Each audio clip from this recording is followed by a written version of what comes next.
मंगलम भगवान विष्णु मंगलम गणध्वजा मंगलम पुंडरीकाक्षाय मंगलाय तनोहरि।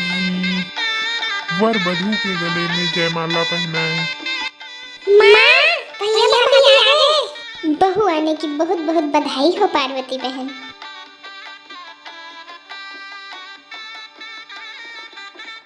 जीते रहो, अखंड सौभाग्यवती भव बहू, दूधो नहाओ पूतो फलो।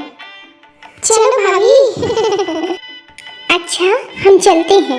नमस्ते नमस्ते।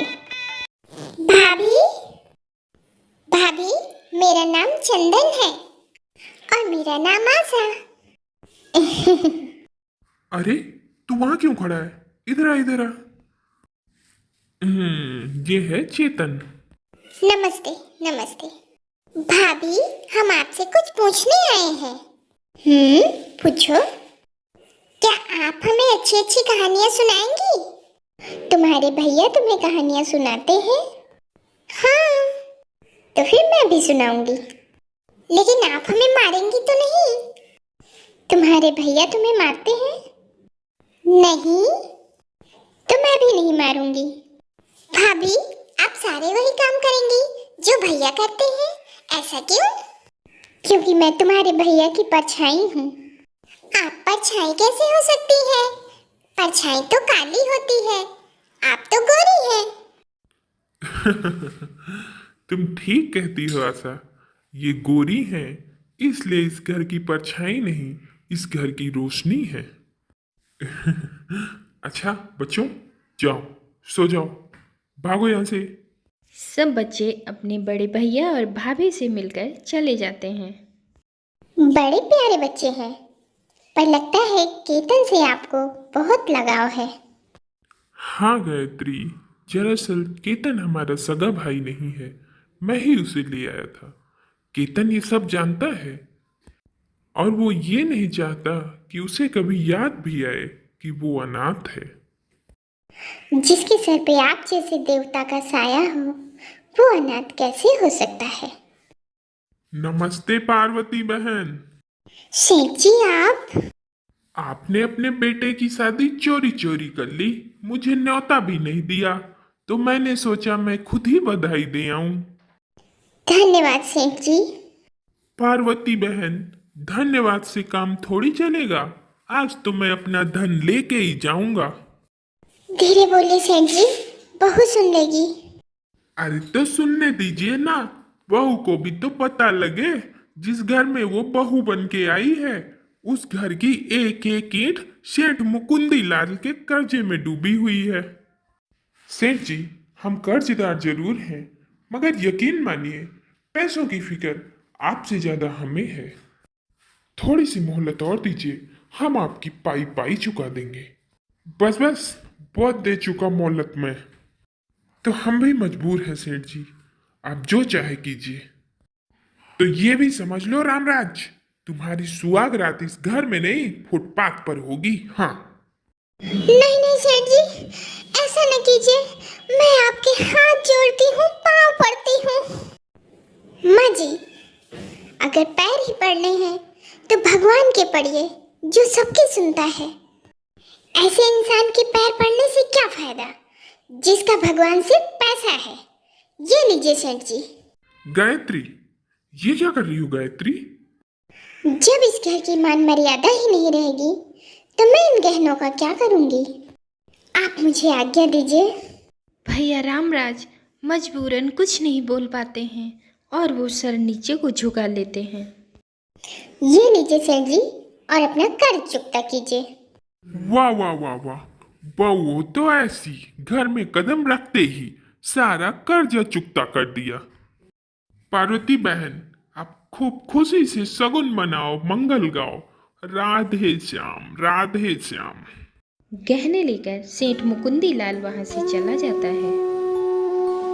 बहू बहू बहू, आज तूने इस घर की नहीं बल्कि नारी धर्म की लाज रखी है। अब मुझे पूरा यकीन हो गया है कि तू इस घर की मान मर्यादा पर कभी कोई आंच नहीं आने देगी। आज नहीं माँ जी, माँ जी। माँ, माँ, माँ। इतना कहकर माताजी ने इस शरीर को छोड़ दिया और इस दुनिया से हमेशा हमेशा के लिए विदा ले ली। राम नाम सत्य है, राम नाम सत्य है, राम नाम सत्य है। भैया, माँ कहाँ चली गई? माँ, माँ इस दुनिया से चली गई, भगवान के पास चली गई। तो चलो, हम भी वहीं चलते हैं। हम वहाँ नहीं जा सकते। जो भगवान के पास जाते हैं, वो कभी वापस लौट के नहीं आते।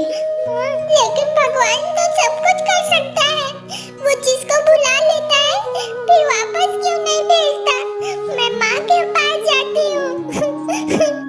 नहीं आशा, आज से मैं ही तुम लोगों की माँ हूँ।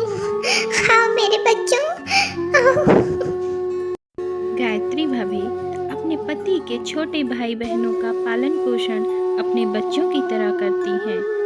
खिलाना, पिलाना, पढ़ाना, लिखाना हर जिम्मेदारी बखूबी निभाती हैं। बड़ी मुश्किल से सोए हैं बेचारे। बार बार कह रहे थे, माँ को लाओ, माँ को लाओ। लेकिन मैं कहाँ से लाऊं माँ को? बच्चे हैं, कुछ ही दिनों में भूल जाएंगे, तुम्हें ही अपनी माँ समझने लगेंगे। तो फिर मुझे एक वचन दीजिए। बोलो। मैं आपके इस वचन को सुहाग रात की अनमोल भेंट समझूंगी। मैं कभी माँ नहीं बनूंगी। गायत्री, ये तुमने क्या मांग लिया? माँ बनना तो नारी का एक सपना होता है। मेरा ये सपना पूरा हो गया। अब मैं इन बच्चों की माँ बनूंगी। मैं अपने बच्चे को जन्म देके इनकी ममता को बांटना नहीं चाहती। गायत्री, तुम ममता और त्याग की देवी हो। यहाँ आकर तुमने इस घर को मंदिर बना दिया है। ऐसे ही धीरे धीरे सभी बच्चे बड़े हो जाते हैं। फिर एक दिन इतने सारे पैसों का इंतजाम कहाँ से होगा? होगा कहाँ से? घर गिरवी रखूंगा और क्या। मैं आपको ऐसा नहीं करने दूंगी। एक बार रखा था तो माँ जी की जान चली गई थी। लेकिन गायत्री, आप समझते क्यों नहीं? एक औरत के लिए घर एक मंदिर होता है, जहाँ वो श्रद्धा के दीप जलाए, आशाओं के उजाले में मुश्किलों का सामना करती है। मैं आपके हाथ जोड़ती हूँ, इस घर को गिरवी रखने का सोचिए भी मत। आपको मेरी कसम। एक छोटी सी बात के लिए कितनी बड़ी कसम दे दी तुमने। अच्छा बाबा, नहीं रखूंगा, बस। भैया रामराज इतना कहकर ऑफिस के लिए निकल जाते हैं। अरे भाई रामराज, साल में 12 महीने होते हैं और 12 महीने तुम एडवांस मांगते रहते हो। ऐसा कैसे चलेगा? लेकिन इस बार बहुत सख्त जरूरत है सेठ जी। भाइयों को पढ़ाने के लिए हॉस्टल भेजना है। कर्ज मांग कर भाइयों को पढ़ाने की क्या जरूरत है? छुड़ा क्यों नहीं देते उनकी पढ़ाई? नहीं नहीं, ऐसा ना कहिए सेठ जी। वो मेरे भाई ही नहीं, मेरे बेटे हैं।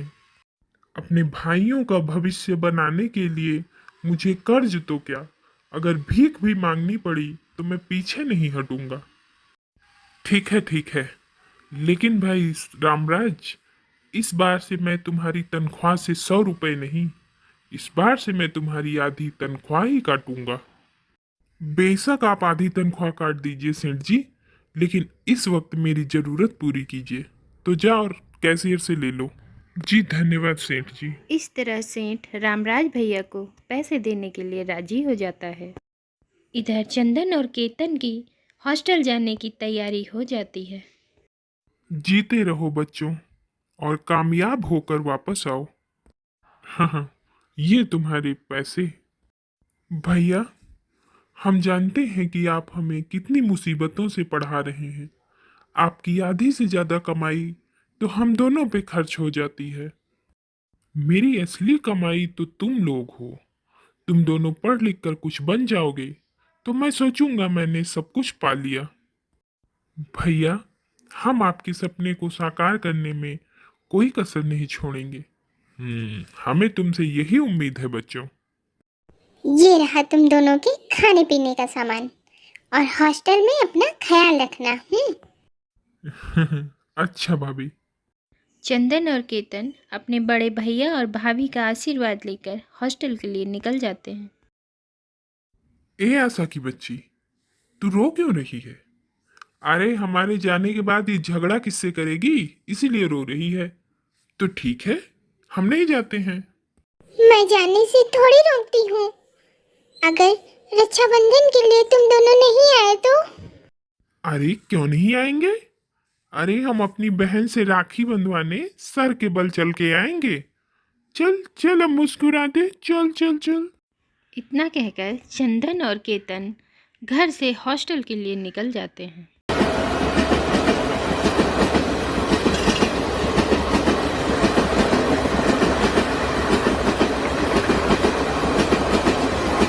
क्या चंदन और केतन अपने भैया और भाभी का सपना पूरा करेंगे?